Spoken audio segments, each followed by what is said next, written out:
Well, our Defence and Security Analyst, Professor Michael Clarke, joins me now. Michael, good to see you.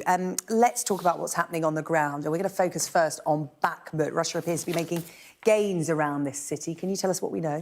Yes, it's the one place where, on the ground, the Russians do seem to be making gains. The Wagner Group are attacking Bakhmut. They've made it into their objective.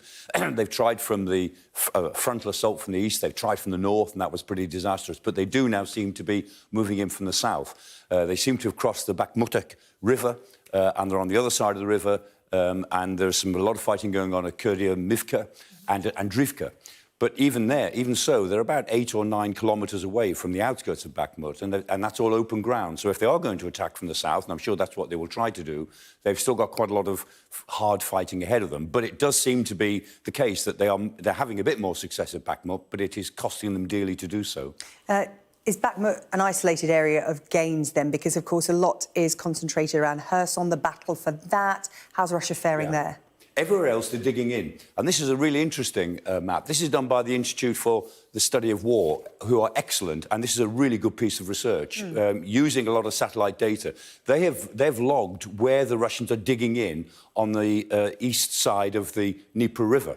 And so the Kherson city is here. The Ukrainians took Kherson city, and all of these triangles represent fixed fortifications which the Russians have built. All the C's represent concentrations of troops, and a barracks there, for instance, another barracks here. And what it shows us is that the Russians are really fortifying their side of the river, opposite Kherson city, but here, this is Novokakhovka.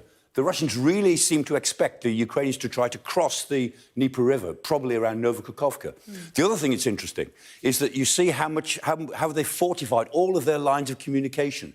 They obviously expect or worry that the Ukrainians will really try to invade, as it were, the other part of the oblast. And so they're protecting their lines of communication. They obviously think, I guess, they've taken so many troops away from Kherson to send them to Donbass that their forces here are relatively light, so they've got to have more fortifications. It's a really interesting map because it shows us what the Russians are worried about.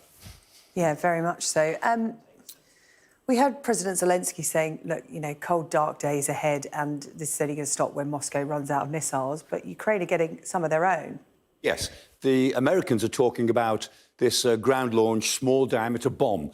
And Boeing, who work with Saab on this, they say, look, we've got plenty of rockets and we've got some new accurate warheads. We can put the rockets and the warheads together very cheaply, about 40,000 each, which is cheap for a missile.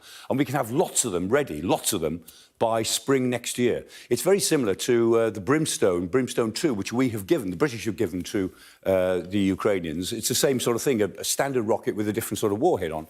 The thing that's good about this, from the Ukrainians' point of view, that the rocket itself sprouts wings once it's been fired. It's got a range of about 100 miles, and it's very accurate.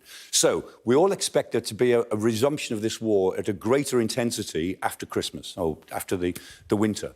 As and when that happens, accurate rockets with a 100-mile range will be really, really useful to the Ukrainians. So in a way, the Allies are trying to think about what will the Ukrainians need in the spring when this war will start up again at greater intensity. OK, Michael, for the moment, thank you, Professor Michael Clarke there with Analysis.